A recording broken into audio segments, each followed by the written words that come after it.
Hey guys, how the hell are you? Welcome back once again to Arnold Drinks. My name is Arnold, and tonight I drink.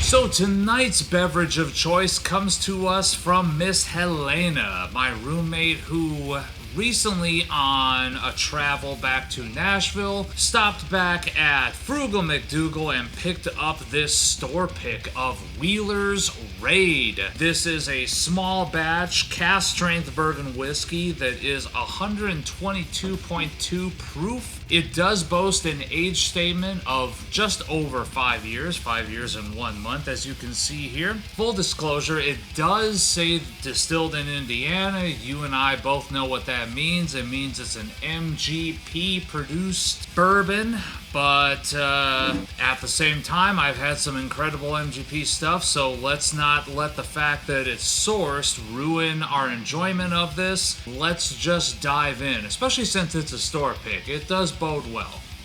So right off the bat, very, very familiar MGP notes. You've got a very citrus-tinged, sweet, dark fruit bourbon. That proofage is coming through in a big way. Again, a little bit of a nostril tickle there. A little bit of dark fruit, but yeah, definitely some citrus zest on there. A little bit of creaminess on there too, which is pretty interesting. It adds a little bit to the complexity. A little bit of an oiled leather thing on the aroma too, so a little bit of a more mature note, if you ask me. Let's dive in. Cheers.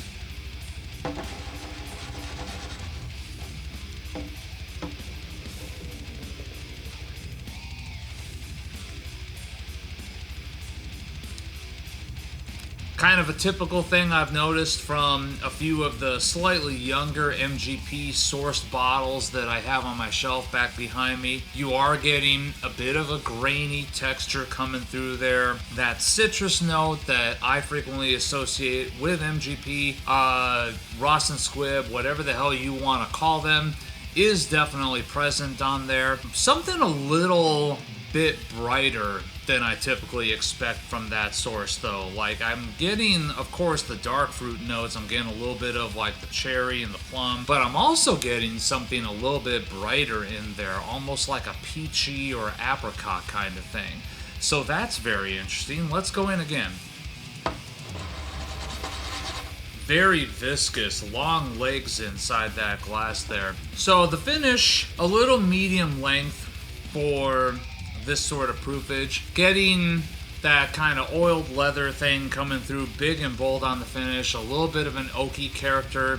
Just a hint of tobacco on the finish as well. But kind of carrying with it a lot of the dark fruit notes that were present on the early portion of the palate.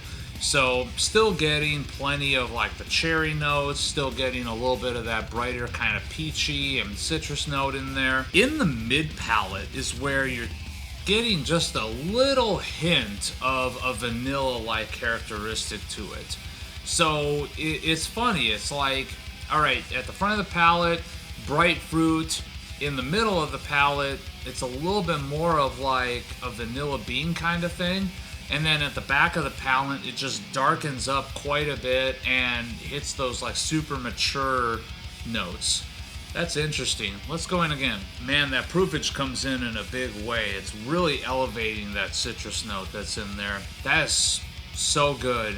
It is what it is. It's Ross and Squibb juice, so it's nothing that any of us haven't had before, but that doesn't mean it's any less awesome. It's still really, really good, and this being a single barrel store pick, I don't know, oh my god, I completely didn't even notice that. This is definitely lending to some of those brighter fruit notes that I was noticing that I was like, that's kind of uncharacteristic. I completely forgot. This is a sherry cask finish store pick bourbon. So this one does have a finishing on it. Man, that totally explains those apricot and peachy notes I was getting, because that's kind of what I get out of anything that's sherry cask finished. I get a lot of those kind of notes. And lo and behold, it says right on the sticker, sherry cask finished. Damn, that explains a hell of a lot. But like I was saying before, it is what it is. It's Ross and Squibb source juice. It's